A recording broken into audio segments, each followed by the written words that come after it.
नमस्कार, मैं हूं नीलू। तो क्या 1 मई के बाद अमेरिका कोई बड़ा हमला ईरान के ऊपर करने वाला है? अमेरिका दबाव बना रहा है कि वो अपने परमाणु कार्यक्रम को खत्म कर दे, लेकिन खेमनेई ने कह दिया है कि ऐसा कुछ होने वाला नहीं है। अब इसके क्या परिणाम होंगे, तैयारी दोनों देशों की किस तरह से, इसे लेकर बातचीत करने के लिए मयंक मेरे साथ जुड़े हुए हैं। मयंक, कहा यह जा रहा है कि 2 महीने का वक्त दिया था, अमेरिका ने कहा था कि आपका जो परमाणु कार्यक्रम है उसे खत्म कर दे। अगर ऐसे में बात नहीं बनती है तो फिर क्या? देखिए, सबसे पहली बात तो इस बात का जवाब है कि खामेनेई ने जो नया उनका रिसेंट एक बयान आया है, उसमें इन्होंने 2-3 बातें बड़ी साफ़ कर दी हैं। पहली बात उन्होंने साफ़ ये कर दी है कि अगर कोई भी हम पे हमला करता है तो हम उसका करारा जवाब देंगे, और इसके लिए ईरान ने बड़े स्तर पर युद्ध की तैयारी शुरू कर दी है, जैसा हमने पहले भी कहा था। अब देखिए, अभी कुछ डेवलपमेंट्स ऐसे हुए हैं पिछले 4-5 दिनों में जो बड़े गौर करने वाले हैं, जो इस ओर इशारा कर रहे हैं कि बड़ा युद्ध हो सकता है। देखिए, सबसे पहली बात तो हम अमेरिका की बात करते हैं। अमेरिका ने हिंद महासागर में डिएगो गार्सिया जो बेस है, वहाँ पे अपने B-2 बॉम्बर्स जो हैं वो तैनात कर दिए हैं। B-2 बॉम्बर्स की संख्या बताई जा रही है, 5 से 7 B-2 बॉम्बर्स जो हैं वो डिएगो गार्सिया पहुँच गए हैं। ये वो फाइटर प्लेन्स हैं जिसका इस्तेमाल अमेरिका ने अफ़गानिस्तान और ईरान के ऊपर भी पहले जो है बम गिराने के लिए इस्तेमाल किया था।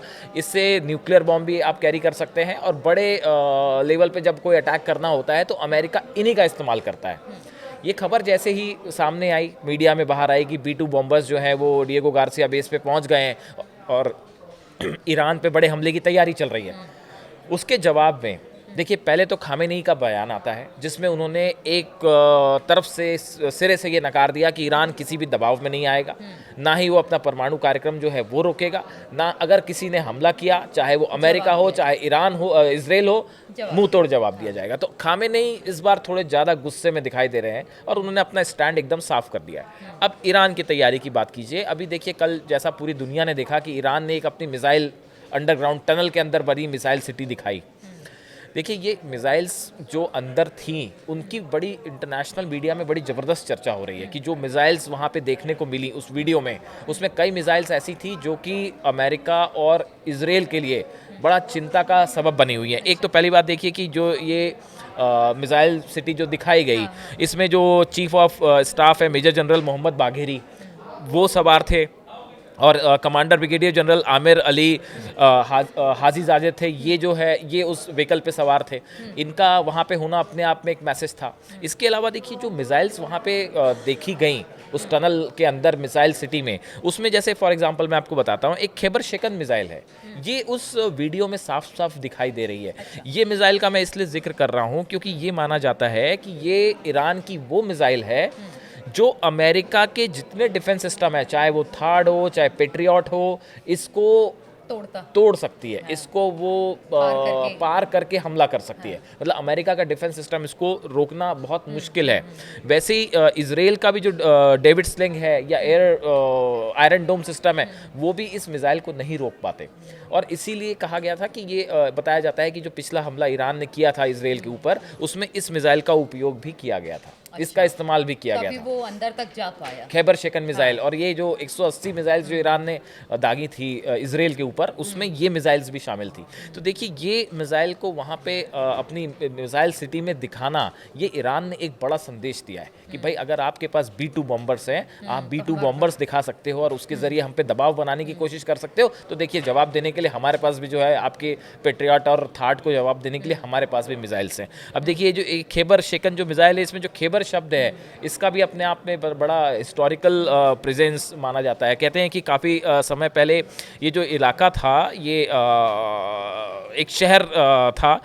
ये मदीना से करीब 150 किलोमीटर के आसपास का इसका डिस्टेंस था, और वो खाबर नाम से शहर था। और इस पे जूस का, यहूदी जो थे, इनका शासन था। फिर जो मुस्लिम्स हैं, उन्होंने इस पे कब्जा कर लिया था, इस शहर को जीत लिया था।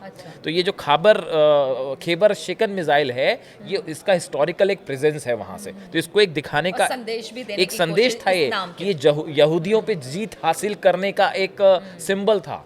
तो ये देखिए, इसलिए ये मिसाइल्स भी दिखाई गई। तो मैं ये चाह रहा हूँ बेसिकली कि ईरान जो है, उसने खामेनी के बयान, जिस तरह से मिसाइल सिटी दिखाई गई, अपने 10 कमांडर्स को ईरान ने लगा रखा है वॉर तैयारियों को लेकर। अच्छा, ये एक बात हो गई कि ईरान की तैयारियां क्या है, उसने अपनी ऑलरेडी डिफेंस मिसाइल्स तैनात कर दी है। इसके अलावा एक बड़ा युद्ध अभ्यास शुरू होने जा रहा है चीन, ईरान और रूस के बीच में। ये नेवल वॉर प्रैक्टिस होगी। तो ये अपने आप में एक बड़ा इंपॉर्टेंट चीज़ है। देखिए, चीन पहले से साफ कर चुका है, फिलिस्तीन को लेके उसका बयान आ चुका है कि भाई गाजा जो है वो फिलिस्तीनियों का है, उन्हें वहाँ से हटाने का हम समर्थन नहीं करते। रूस ने कुछ दिनों पहले पुतिन की तरफ से ये बयान आया कि भाई ईरान हमारा जो है वो सबसे विश्वसनीय दोस्त है। तो इस अमेरिका और ईरान के युद्ध का क्या होगा, इसमें रूस की क्या भूमिका होगी, ये एक बड़ा सवाल था देखने वाला, क्योंकि ट्रंप और पुतिन की दोस्ती की चर्चा हो रही थी। लेकिन पुतिन ने एकदम साफ कर दिया है कि अगर ऐसी कोई स्थिति खड़ी होती है तो हम मजबूती के साथ ईरान के साथ खड़े हुए हैं। तो इन हालात में एक तरफ अमेरिका की युद्ध की तैयारी, B-2 बॉम्बर्स पहुंच चुके हैं, धीरे धीरे अपना प्रेजेंस बढ़ रहा है। दूसरी तरफ खामेनेई ने अपना एक बढ़िया फुल प्रूफ प्लान तैयार कर रखा है कि अगर हम पे हमला होता है। मयंक, जैसे खामनेई को ये भी पता है कि अगर वो अपना परमाणु कार्यक्रम रोक देंगे तो जो एक डर और दहशत खासतौर पर अमेरिका और इसराइल को है, एक होता है ना कि आप परमाणु बम से लैस हैं तो आपके ऊपर कोई आंख उठाना, आंख उठा के नहीं देख सकता है। तो क्या यही वजह है कि वो हर कीमत पर परमाणु कार्यक्रम को नहीं रोकेंगे और इसका परीक्षण भी या तो हो चुका है, जिस तरह से हम लगातार कह रहे हैं, कुछ संकेत हो रहे हैं, संकेत मिल रहे हैं जिस तरह के, या फिर ये बहुत जल्द होने वाला है? देखिए, बहुत सारे एक्सपर्ट्स का कहना है कि खामेनेई और ईरान इस बात को अच्छी तरह समझते हैं कि अगर उनके पास परमाणु बम आ जाता है या परमाणु बम है तो अमेरिका या कोई भी कंट्री उन पे बिल्कुल हमला नहीं करेगा, युद्ध जीत नहीं सकती उनसे। अगर आपके पास परमाणु बम आ जाता है और अगर हमला भी करती है तो सोच समझ के हमला तो वो डिटरेंट की तरह काम करता है कि साहब फिर आपके ऊपर हमला नहीं हो सकता। ये नहीं हो सकता कि कभी भी किसी ने मिसाइल दाग दी। तो ये बात खासकर इराक में जो हुआ, शील्ड की तरह वो उसका इस्तेमाल करना चाहते हैं। और ये हर देश को अपना अधिकार भी है कि भाई वो परमाणु परीक्षण करे या ना करे। अब देखिए, ये इराक में जो सद्दाम हुसैन के साथ हुआ, तो कई एक्सपर्ट्स मानते हैं कि भाई इराक के पास जो है वो वेपन्स ऑफ मास डिस्ट्रक्शन थे ही नहीं। अमेरिका पहले से ये बात जानता था, इसलिए हमले हुए। अगर वेपन्स ऑफ मास डिस्ट्रक्शन होते तो अमेरिका हमला ही नहीं करता। तो ये एक प्रकार से देखिए, ईरान जो है, ये जो पूरा एरिया है, अब इसमें जो है बात ईरान वर्सेस अमेरिका के बीच में धीरे धीरे एस्केलेट होती जा रही है। अब ये क्या वॉर का रूप लेती है या किसी तरह का समझौता हो पाता है, ये देखने की बात है।